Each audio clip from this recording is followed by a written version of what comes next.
Hi, everybody. I'm Dr. Ellie Stein with a video post called Fatigue and Post-Exertional Malaise. The impetus for this video are the frequent emails I get sent asking me, what do these terms mean exactly?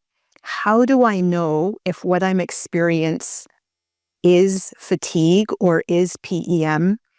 Are they similar? Are they different? And who gets them? It's a really great question, and it's actually had me thinking, writing, reading, and pondering for several months. It's a long video tip. I'm dividing it into 4 sections. Part 1 is the lived experience, what it feels like to have fatigue and PEM. The second part is the biological similarities and differences between the two based on research findings.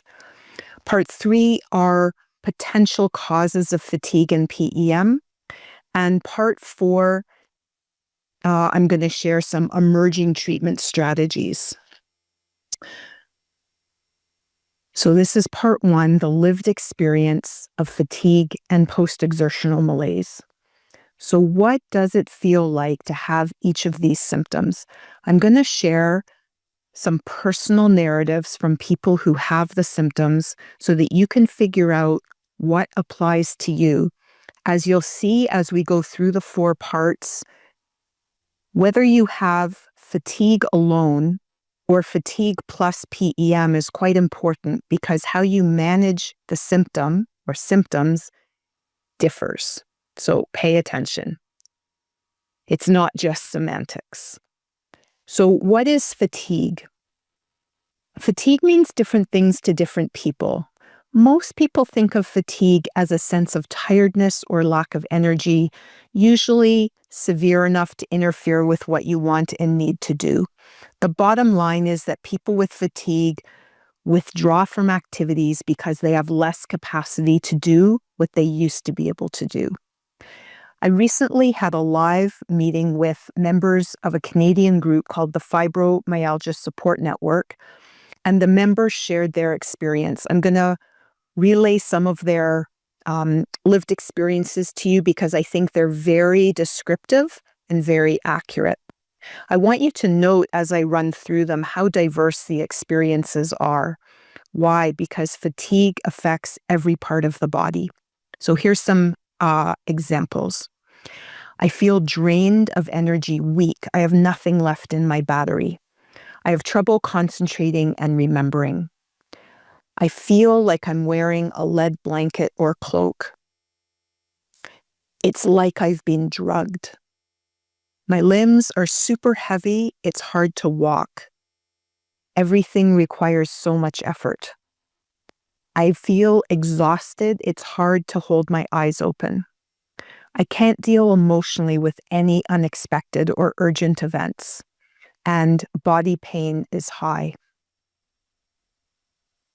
Now, fatigue is very common in the general population. As many as 20% of adults and 10% of youth under the age of 18 experience fatigue severe enough to interfere with their normal activities. Fatigue is not a disease, it's a symptom, and it's a symptom suggesting that there's an underlying problem. So the first step in trying to lessen or mediate fatigue is to try to identify what the underlying cause is and go after that.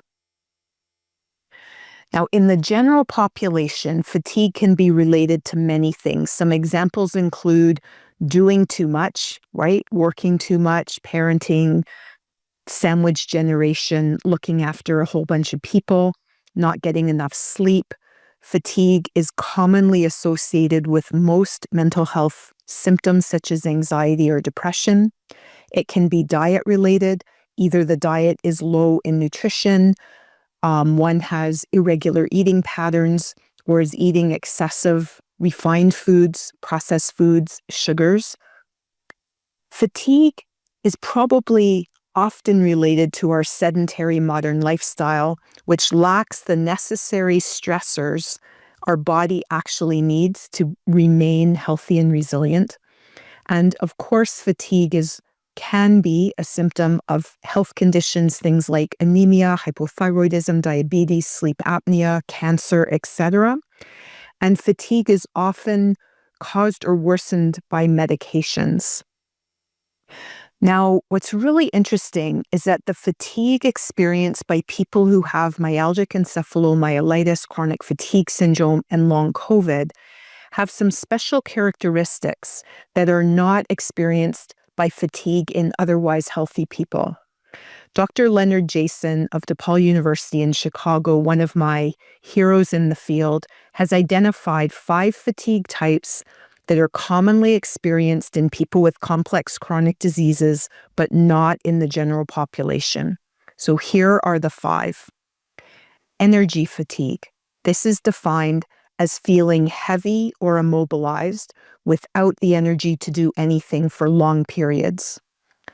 Wired fatigue. This is a feeling of having low energy and at the same time feeling wired or overstimulated. Brain fog fatigue. This is mental impairment, often associated with confusion, disorientation, or just an inability to function cognitively in daily activities.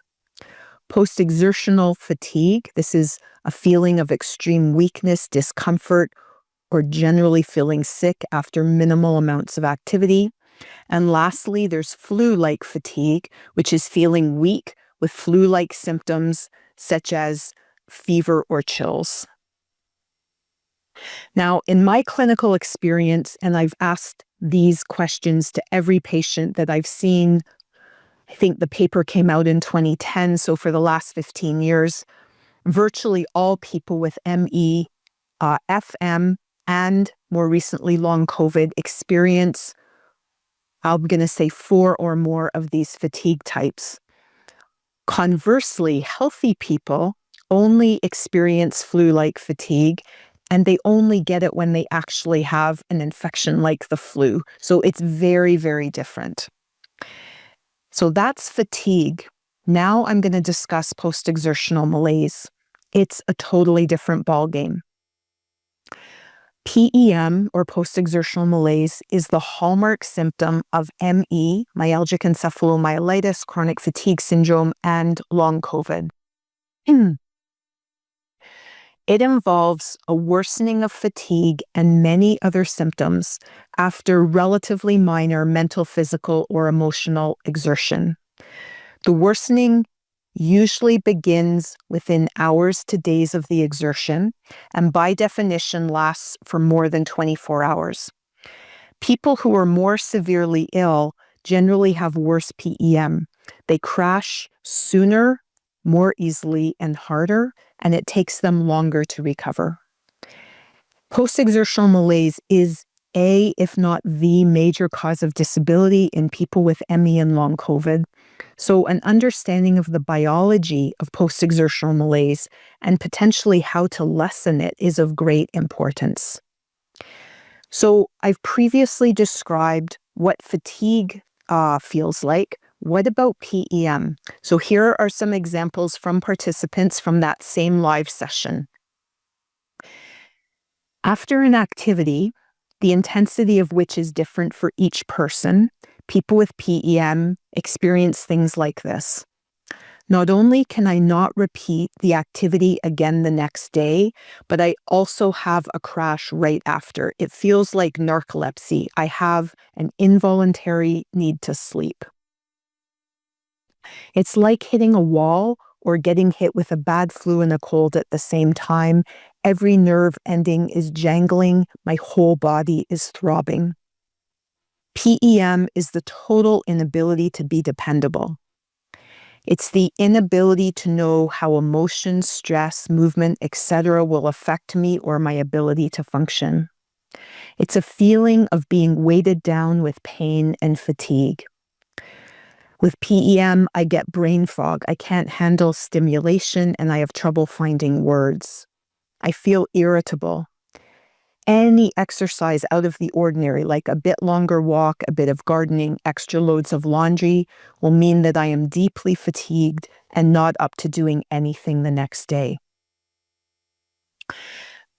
Now, it's important to note that every single person with a complex chronic disease experiences fatigue to some degree, but not everyone has post-exertional malaise.